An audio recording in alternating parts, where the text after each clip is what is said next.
Hello, welcome to AT&T ThreatTraq for November 6, 2014.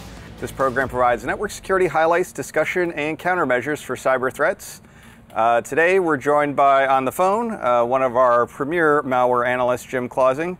How's it going today, Jim? Not too bad. Also in studio here with me is one of our other malware analysts and incident handlers, Matt Kaiser. How's it going, Matt? Any exciting things happen this past week? Tons of exciting things. In fact, we had to cut down some of the stories for this week. We had so many. So there's more out there, trust me. Just Google for it. All right. Well, maybe we'll cover some other ones that we didn't get to this week, next week. But there are a couple of good stories here. So first one on the docket here is there's some activity with malware and the iPhones and Macintosh, I guess. Can you tell me a little bit more about that one? Sure. So Palo Alto released a report talking about a type of malware that they've seen affecting OS X machines and also iOS. They're calling it Wirelurker. Now, it seems to be sourced mostly from a third-party app store for Macs that's resident in China. This malware is kind of notable in that once the OS X machine is infected, it has the capability of infecting iOS devices as well over a USB connection. Okay. The techniques they use are not necessarily new, but actually kind of interesting and novel. They're actually able to push software to these machines without having to jailbreak them. And I think the technique that they're using has something to do with enterprise configuration. Most iPhones these days have the ability to push like an enterprise configuration profile to them, which allows companies to push apps that aren't on the App Store to these phones directly. Now it seems that they're able to push this configuration profile, and once that's established, push more software to it as well. If the device happens to be jailbroken, the malware actually do even more and Trojanize certain apps that are on the phone already. The details are in the article itself. It seemed there was about, I want to say somewhere in the range of like 500-ish different OS X applications on this third-party app store that were Trojanized, which is a pretty large amount. And somewhere around 350,000 victims, potential victims. That was the number of downloads of those applications altogether. So it's a pretty large campaign. From what I've heard, those apps and the whole infrastructure has already been shut down. But this sort of demonstrates the possibility of these sorts of attacks, where you have not only malware infecting the the Mac. I'm so used to saying PC, you know what I mean? And from there, the devices, the phones as well. Right. So you need to have an infected computer first, a Macintosh with one of these Trojanized OS X applications. And then when you plug your phone in to your Macintosh, it's going to transfer itself down, even jailbroken or not. Right. And it behaves slightly differently but depending on if it's jailbroken or not. But yeah, the one thing that I think I'm sort of on the edge, I'm not really sure if the phone has never been plugged in before. I'm not sure if it's possible, because I think the first time you ever pair a phone to an OS X machine, it actually asks for your permission to send data back and forth. So if this is the first time that phone's ever been plugged in. Right. It'll pop up and say, hey, do you trust this computer that you just plugged into? And you have to say yes, basically. But, that's a pretty easy thing to social engineer people around, probably, because most people aren't even, they're taking the physical action to plug into their trusted Macintosh of theirs and saying, oh yeah, I want to, they're going to click OK usually, I would think. So it's interesting. We talk about malware on mobile devices. I think you can probably count the number of true malware that affects like an iPhone on probably one hand, and unless you're talking about jailbroken stuff. Even then, I think it's still a pretty low number in terms of how much is out there. But this whole going over the USB, it's two different operating systems really in a way that they're crossing over between the two.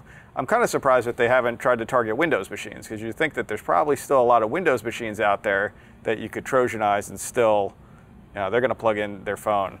As well. That is one of the more interesting aspects of it too, that not only is it a dual platform attack, it's specific to the Apple ecosystem. Now some people are speculating that this is because someone has an interest in identifying the owners of these devices that are using pirated software.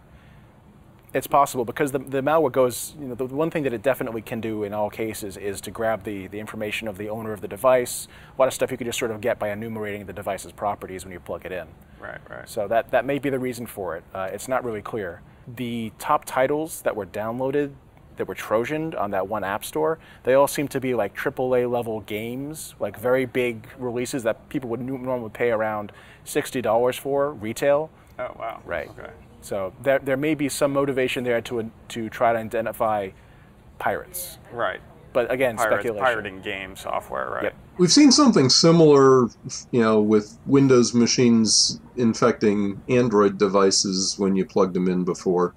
But this is a new one for the iOS devices. And you're right, other than some Java malware that runs on all kinds of machines, we haven't seen very many that attacked iOS prior to this. Yeah, it's interesting. And the other thing I was just thinking about is nowadays, I find myself, I have an iPhone, so if you want to try to target me. But the one thing I've noticed is it's very rare for me now to ever need to plug in. You used to have to plug into your, via USB to update the iOS on there. Almost all that's done over the cloud now. Even backing up and all of that stuff is done over the cloud with your iPhone. So, certainly there are certain populations. I'm not saying I've never, I have probably though, within the past 6 months, I probably plugged my phone into my machine once. You know what I mean? So it's not as frequent as it used to be. And so that might hinder some of this from actually working too well, unless you get a certain population of people that do plug in their devices more often. I think that this population of users is using that third-party app store to install both Mac software and potentially iOS software, which would give you a reason to plug your phone in if it's not jailbroken. Right. You know what I mean? Right. Okay, interesting. Good one. I guess we'll have to keep an eye on this one and see how things progress with it. It's one of those things I would worry about. Traditionally, Apple's been pretty good. Like you said, they seem to have taken some action to have this taken down, so it's not as prevalent. But in any event, they're pretty good about keeping on top of that type of stuff, especially when rogue stuff gets into their store, which doesn't seem to have happened in this case, right? It was a third-party store where most of the apps were. I think one thing that I would recommend as a fix for Apple, actually, and a couple of people have mentioned this as well online, is that the ability to push these sorts of enterprise configurations to non-enterprise phones, like personal phones, it ought to be something that's not easy to do. I mean, if you're going to be, using some sort of mobile device management or something like that where it makes sense, you're using these in the company, maybe there should be an extra step involved, so it's not as easy for software to just make those changes automatically over a USB port. Right. Okay. No, it's duly noted. So hopefully someone's listening out there. Next story we've got is, I think you were looking into this one, right, Jim? Basically the MD5 collision issue and how MD5's, probably needs to be moved on and not use that anymore. Yeah, MD5 is something we should have moved on from quite a while ago. It's been several years now since the MD5 attacks became,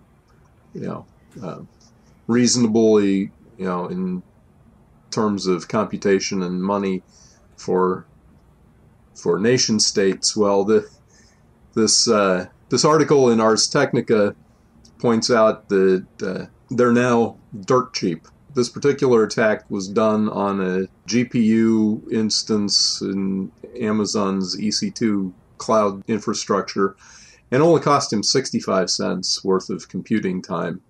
It took 10 hours, but only cost 65 cents worth of computing time to generate an arbitrary MD5 collision. So using MD5, we've been saying for a long time, should move on from that. SHA-1, we talked about several months ago that that the SHA-1 attacks were now in the same ballpark. So this was just another reminder that we really need to be moving on to SHA-2, SHA-3, if they ever finalize the details on that, the implementations. MD5 is for determining uniqueness and for signature type purposes. MD5's day is long since past, and this was just I saw this and saw that the cost is now anybody can do it. If it only costs 65 cents, anybody can do it now. They can generate documents that collide. They can generate certificates, fake certificates, if MD5 is all you've got protecting it. So yeah, I just wanted to bring this up because of the cost and to remind folks it's time to be on SHA-2 or SHA-3. So just to maybe step back for a second, maybe to explain to the viewers here. So the basic gist is you might have a file or an SSL certificate or some type of whatever it is. It could be anything, a binary, executable, whatever. MD5 process takes that file, looks at all the bytes in it, computes up this number, and that's what we call an MD5 checksum. So there are a lot of things that use that as a means to validate that whatever this program or this SSL certificate is actually authentic, authentic, the real one. But what you're saying here is that MD5 is pretty cryptographically weak. It's not a very long signature space, I guess, for lack of a better term. So with relatively low computing power nowadays, 67 cents it sounds like in 10 hours, I can make one file have the same MD5 checksum as another file. So I could make my bad certificate, SSL certificate, look like a real SSL certificate and deliver it to people, and in their browser it'll look like they're really going to whatever such website, when in reality they're not. They're going to my fake SSL certificate. And right, this is exactly what the Flame malware did a couple years ago, about 2 years ago, although it took some more computation 2 years ago to do it. But they essentially generated a counterfeit Windows Update certificate, since that was only protected by MD5, and they used that to infect, I believe it was machines in the Middle East they were targeting. It was in the realm of nation-state capabilities probably 6 or 8 years ago. Well-financed criminals 2 or 3 years ago. Pretty much anybody can do it now. And I guess what I wonder, and this might be an interesting question to ask, what is that law where, the rate of computing performance increases exponentially or something like that? So I wonder, how many years from now is it going to be before SHA-1 or some of these other stronger checksum algorithms are equally as easy to break? Because it seems like we've been really accelerating fast, especially in the cloud space, where you can get a whole farm of machines stood up in a heartbeat and then take them down again with all the virtual machine aspects of things going on nowadays. So yeah, it was Moore's law, and SHA-1 is not too far behind.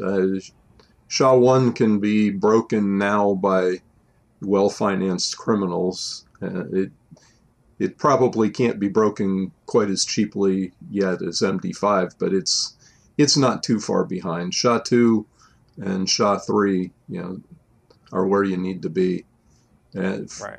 to last, even another 5 years. Even though some of the big companies or some of the big browser manufacturers are not removing support for SHA-1 SSL certs until 2016, I think. But that was the story we did a month or two ago. This one just reminds us that you're right. It's only a matter of time, and how good the encryption is based on how much time it buys us, not that it will ever keep anything completely secure. Did you have something to add there, Matt? I was just going to say there's that saying, you can't hide secrets from the future. Right. You know that one? Yeah. Okay. Yeah. Well, like you said, stronger is better, even though it might take a little bit extra work computing-wise to get a better, like SHA-2 using it. It might take a few seconds longer to compute the checksum. It's probably worth moving in that direction. I know there's a lot of services out there that still use MD5 to determine the uniqueness of a file, and that's the file. Even some of those are using SHA-1 as well, but maybe they need to start looking more in the future towards SHA-2 or SHA-3, like you said. Yeah, I mean, most of the the malware repositories is where I see it a lot, but they all have gone to using MD5 and SHA-1 and SHA-256 are all available to you. So 5, 6, 8 10 years ago, we were only using MD5 to identify, a particular malware sample. Now I generate all three of those on every sample, just so I can, compare back to old ones as well as, looking at new ones. Right. Good point. Good point. Okay. Thanks for that one. So the next story we have is one that I was looking into, which I thought was a interesting story. So the guys over at Trend Micro put out a, I don't know if it's a blog posting or whatnot. I think it's it's their intelligence blog about a new phishing technique that they've been observing. And they've only observed it in one place, I think, somewhere in China, targeting a very specific service. But the basic gist of what the attackers were doing, so it's basically a new type of phishing. So we see phishing all the time, right? And what users typically do, or what attackers usually do, is they try to create a fake version of a well-known website like Facebook or whatever, any of these popular websites. They create their own version of it. They put it up on a website with all the images. Sometimes they don't even put the images there. They'll link over to the images from the real site. But in any event, it's usually a static file that exists up on a website somewhere. They send some emails to people saying, hey, you've got a new Facebook friend or whatever. The person clicks on the email. They go to the rogue website and they get the phishing page that's statically presented. A lot of times it's pretty easy to pick up that, hey, this is not really the right Facebook page or whatever targeted site that they're talking about. But what a new technique that they've been doing, which I'm kind of surprised it took them this long to figure this out, is they've implemented some proxying techniques in here. So what they're actually doing in the URL that they send in the email to you, when you click on it, it's got a base64 encoded URL in there. And when you visit the actual rogue website, you're not getting static content back. You're actually hitting a proxy, probably PHP code or some process that's running. And what that'll do is it'll actually go fetch the real page that you want to get to from the real website and present it all back to you. So even if the target organization that they're targeting changes the look and feel of their website or does something to try to prevent it, it makes it a lot more difficult to pick up on that because it's actually proxying all of that activity all the way through. And they have some examples of how they do that there in this article. They're calling it Operation Hu Yao. I don't know if I'm pronouncing that right, which is Chinese for Monstrous Fox. I don't know why exactly they picked that name. They might mention it here in the article. But it's an interesting new technique. Something to be aware of. You might not, it's probably pretty hard to pick up on unless you can kind of see the activity occurring or maybe find one of these compromised websites that are being used as a phishing go-between point that's running this proxy. But it's one of those things that if it becomes more prolific, it's probably going to be a little bit of a problematic thing because right now phishing is pretty easy to pick up on. This might make it a little bit more difficult, not impossible. Still, you're going to be going to a rogue place that doesn't look right, but the content you're getting back is going to look a lot more authentic, and so that might fool some people into thinking it's real. Now, they're not doing anything to proxy like an SSL connection here, right? They're not man-in-the-middling? As far as I understand, it doesn't look like they're proxying the SSL connection. To what it looked like here is it's just, there's these scripts, I don't know if they're repurposed some scripts, but I'm kind of imagining or reading between the lines, let's say, that maybe you're familiar with PHP proxy. There's this scripting, it's a PHP script that you can put on your web server, and it actually acts as a proxy server where you can go to it and proxy and get to other places. It sounds similar to that kind of thing that they might be doing, or repurposing some of that type of code to proxy. And the other thing is they can do multiple sites. So if they just compromise one place, they can have kind of a single URL that has this base64 encoded thing that could be, you just have to change that out and you're phishing for a new website because it's all going to the same place. And then the proxy receives the request, decodes the base64 chunk, says, oh, they really want to go to such and such real website, .index.html or whatever. And then it goes and fetches that and returns, to the user the page. It's interesting. I've seen this kind of technique used before. One place that most people will probably recognize it, and I think this is how they're doing it, is Google Translate. where basically you're requesting a website, they're going out and fetching it on your behalf and returning it to you with modifications. Now in this case, the modifications are that they're going to be actually collecting the data that passes between you and that site, but you're basically interacting with a site with an intermediary. Right, right. And I've also seen it, I think there was at least one anti-censorship proxy that Chinese activists were using, where you'd go to this URL and you would pass it a parameter that was just the backwards base64 encoded version of the same URL of the URL you intended to go to, and it would fetch it for you and return it to you through that other site. So never did you actually make a connection to that site. It was the proxy that would retrieve it and render it to you. Right, right.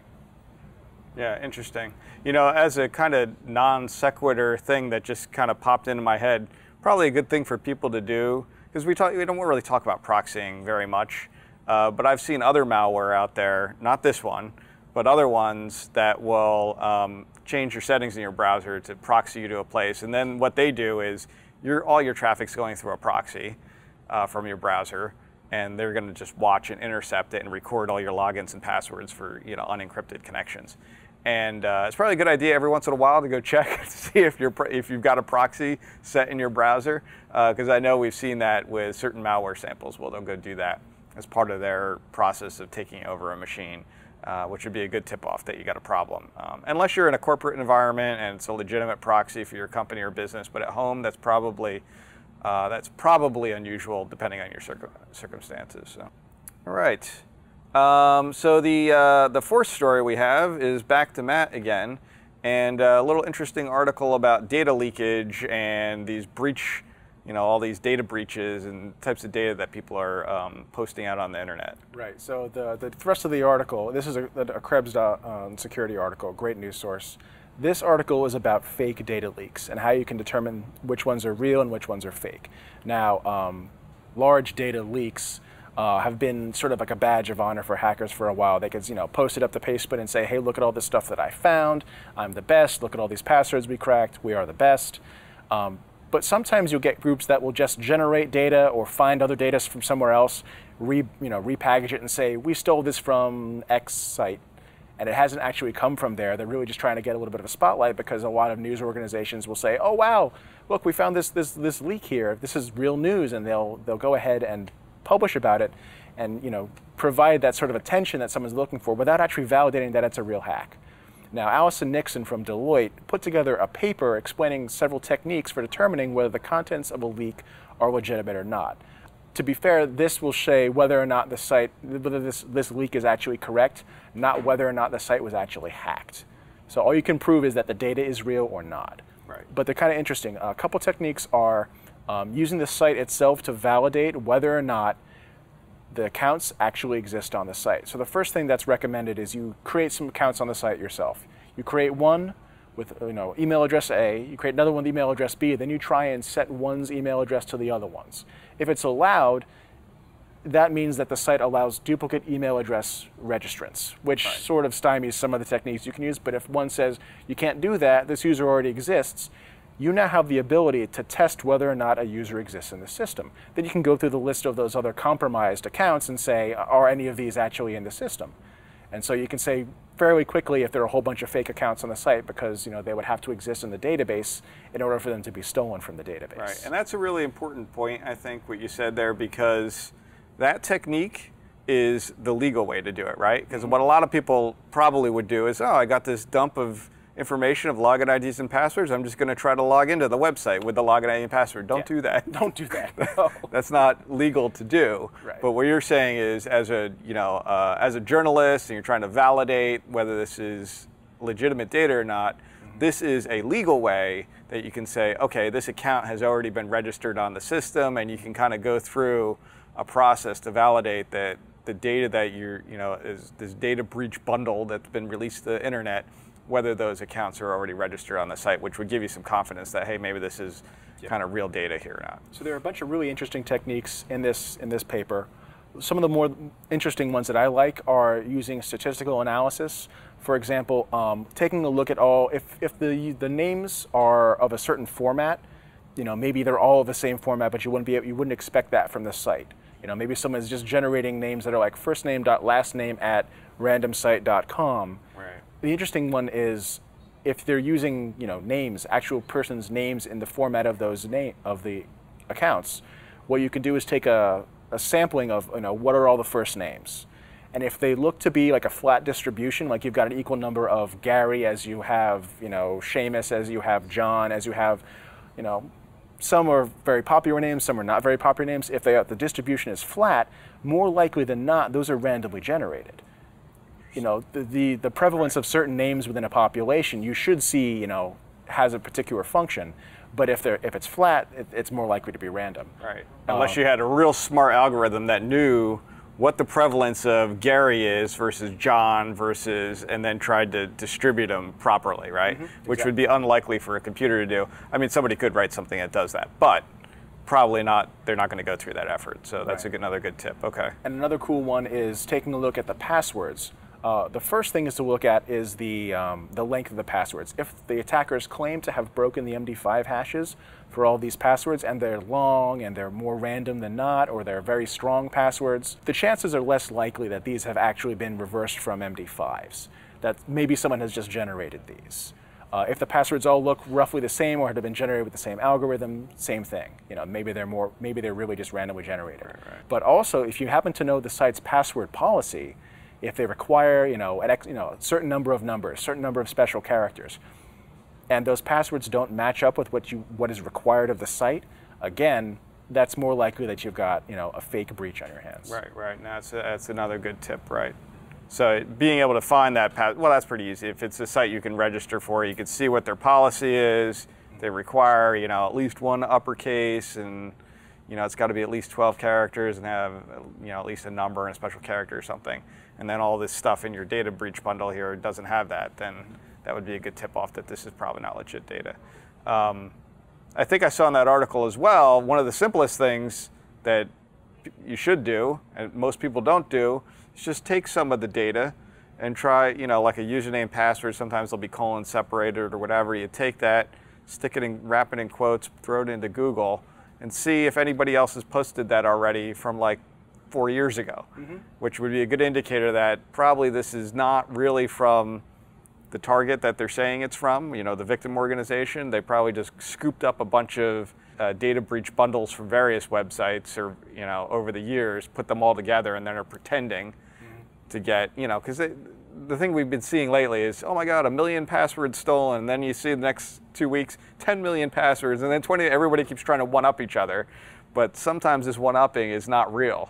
They're just getting bogus data, putting it together, and then trying to make a story out of nothing in reality. So something to be wary of, and that's really the context of this article, it sounds like. So, long story short, don't believe everything you read until, you know what I mean? Especially with the data breach stuff, because it seems like you should wait to hear from the source, that the victim organization, whether this looks real or not, because they'll, usually more often than not, they're going to be upfront with you and say, yeah, you should change your passwords, or we're going to force a password reset on everybody. And I think in they mentioned in the article, one of the recent cases with, I think, Dropbox, there was a bunch of, somebody had, said that they collected 100 million passwords or something from Dropbox or something like that, and it wasn't real. It was one of these collected, a whole bunch of data breach bundles all smashed together, and then somebody put it out there. It wasn't real. It wasn't even related to Dropbox. Yep. Sometimes you'll see that some of them may actually work if you happen to be one of those black hat guys that goes and tests those passwords. But we know that a lot of people actually will reuse usernames and passwords across multiple sites. So maybe these do work on that one site, but that's not the actual source of the breach. Right. Maybe someone has done that correlation and tried all those passwords from other sites and said, okay, here's the ones that we've noticed have worked on this site as well. So the data may not be technically incorrect, but whether or not the site has actually been breached is a completely different question. Right. Good point. Okay, interesting one. Thanks for that. So let's take a look at the internet weather for the past week or so here. And it was kind of a slow, regular week. There wasn't really much big changes, but we'll cover a few of the things here. I thought it'd be interesting to take a look at some of the smaller events that probably go unnoticed more often than not. So I kind of pulled a couple of these out just to kind of show you how we can see that there's some shenanigans going on, and it's probably worth being aware of, but they're usually very targeted, very isolated events. So the first one is we saw some increased scanning on port 9100 TCP, which is associated with Xerox multifunction printer. There is a vulnerability for the Xerox multifunction printer. Interestingly, we had a large spike right here, somewhere in the middle of November 3rd, so a few days ago. And it went from basically no scanning on this port up to about 35 million flows per hour of scanning. It was primarily from a single source in the Netherlands, although there were a couple of US sources in there also engaged, but at a much lower level. The other interesting thing I thought about this is there was exploit code released on November 3rd for this particular vulnerability. So it's probably somebody said, hey, new exploit released for this, let me go find out how many of these things are out there. And just went around scanning the internet to see how many there are, and then probably would later circle back for the ones that actually answered and try to exploit them if possible. So that's one. If you have your printer, and it's a Xerox one that's vulnerable to this exploit, it's freely available on the internet to find out what this vulnerability is. I recommend you go check it out. I don't know why you'd have your printer directly connected to the internet. That's probably not a good idea. Some people are probably doing that, but something to be aware of. It is a remote exploit type thing, so you can actually basically get kind of root level access to the system too. That port is also used by other printers too. I mean, that's the HP Jet Direct port too, although HPs would not be vulnerable to necessarily to the same exploit as the Xerox printers, but so yeah, okay. That's lots of printers use that port. Okay, that's a good point. I overlooked that, but it could be some scanning mixed in there for HP Jet Direct cards too, trying to get into that as well. But again, more printing type stuff. Maybe that's some port that they've all agreed on to use. I don't know. I don't think it is, but in any event. The next one is one, I don't think we've talked about cups before. Maybe at some point in the show we have. Cups is basically, it's the Unix printing service. Basically, if you have a Linux machine or a server, you can run this cup server process, which basically allows your server to act as a print server. And there's an exploit that was released about a week ago. There's a Metasploit module for this one as well that exploits the shell shock vulnerability. So we've talked about shell shock in the past. Basically, in the back end, if something shells out to bash and has maybe a web server front end like Cups does, which is the target of this, you can send some specially crafted headers or other things into the request that will get executed by bash. And you can do, basically you get root level access to this one as well, because I believe the process runs as root, although I might not be 100% positive on that.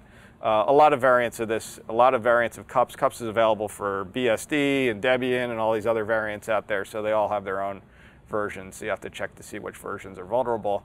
But again, similar type of behavior here where you basically don't really have very much scanning at all, and then, you know, within this kind of 2-week time span here, we did see, you know, levels of 15,000 to 25,000 scan flows per hour. Still a small event, but it spiked. Very limited number of sources. This actually had more sources in general than the other one, more widely distributed, but it was only like maybe 5 or 6 different sources looking for this. Do we happen to know how the vulnerability was found in the first place? Was this something that was internally developed, or was it maybe somebody was caught using it on the internet originally? Because the two spikes are kind of interesting there. You see a smaller, maybe a tentative spike for scanning earlier, and then eventually it comes out into the public domain, and then you've got a huge spike roughly after that occurs. Right. I didn't look close. I was going to actually put a screenshot of the exploit code in here, but I didn't. And at the beginning of it, they do kind of talk about the origin of the vulnerability, because it's a Metasploit module. So you can go to Metasploit and go get this, and put it into Metasploit. But I don't remember exactly what the origin was, who discovered it and when. So I would imagine it was obviously discovered at some point after the shell shock vulnerability, right? Because that's what they're leveraging here. But we've talked about that. We're seeing all kinds of various CGI-based web server programs get targeted more and more as people are discovering. They're going around looking and finding different pieces of software that use Bash in the back end as a CGI. They're finding new things, over time here, even beyond the shell shock vulnerability, because that's so easy to find. This was a trickier one, right? Heartbleed was really easy because you just hit the thing with a special packet, and it's either gonna bleed to you or it's not. Whereas this, you got to hit the right URL and find maybe whoever wrote this application only messed up in their programming in one particular module. You've got to find that one and then leverage it just right in order to get this to trigger the shell shock vulnerability. So, okay. So the next one we have, increase in scanning, scan sources specifically on 32764 TCP. We've talked about this before. Notably, we talked about it probably, 3 or 4 months ago, and then we talked about it at the beginning of the year. This is what they call, it's really not called the Sercom vulnerability, but if you're familiar that there was certain models of Linksys, Cisco Linksys, and Netgear devices that had firmware that was built by a company called Sercom, S-E-R-C-O-M-M. That had a backdoor in it that if you sent a specially crafted packet on port 32764 TCP, you could get a remote shell back to your system. So this was a big hoorah back at the beginning of the year when it was discovered. Sercom came out, said, here's a patch. Somebody reversed that patch and said, hey, you put another backdoor in. Why'd you do this? I don't know if they've ever actually said why they did it, but basically they fixed their backdoor but put a new backdoor in the process of patching, which is a little interesting. And I think it's mostly for handling their firmware update process themselves via a tool that they use to update the firmware from like a computer that can access the router and send a new firmware to it. But their methods are not very sound. They should have a better type of maybe sign their firmware and have some other cryptographically strong method to prevent somebody from accessing the device. Is that for like in the field updates, or is that supposedly they're using it like before they ship this thing out to do those updates? Because there's many better ways to do a firmware update when you still have physical access to the device. I think it might be for like actual customers to update as well. Because I think it was called like FT tool or something. It was like the firmware something tool to update the firmware on the device. They didn't have like a method in their UI to update. You had to do it from a computer pushing the firmware to the device. But in any event, I'm not sure. I'm not sure I like the whole backdoor situation that's going on, but in any event, it looks like people are still looking for it. Most of the sources are in Korea. There's some pockets of activity. I kind of covered a little bit of this here, but it does have that kind of typical cascade effect of, a lot to a little bit less, to a little bit less, to a little bit less until it tails off. And we had another volley of it here over the past 2 days or so, 3 days maybe, of them scanning for this. So, if you have these are mostly home type routers, DSL modems, things like that.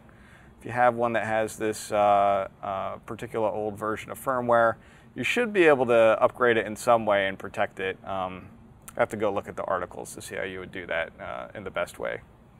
And then looking at the top 10 most probed ports for the past week or so here. No real huge changes. There's a lot of shifting of places here. Now this is the most, when we say most probed ports, this is the ports that are probed most often, but not necessarily by the most coordinated group of sources. And what we see is 135 TCP has jumped up to the top position. It's up 5 places from before. Some of these other ones are pretty statically positioned. 1433 climbed up, although I think it was on the chart last week. That's your Microsoft SQL Server stuff going on there. 22 TCP was static at position number 3 here. That's your SSH scanning, brute forcing, try to password guess their way in. 8088, either proxy. I think there's some Tomcat that runs on there. There's various web services that run on those various ports. We've actually seen shell shock scanning across some of these high 8,000 port ranges as well. 23 TCP is Telnet. 445 TCP is your Windows file sharing. We see that all the time. That's down a few positions from before. The 9064 TCP has come down significantly. So it was in the number 2 spot last week, and it has come down to the number 9 spot. This again is that proxy scanning. So somewhere out there, there's actually a decent number of proxies listing on port 9064 TCP.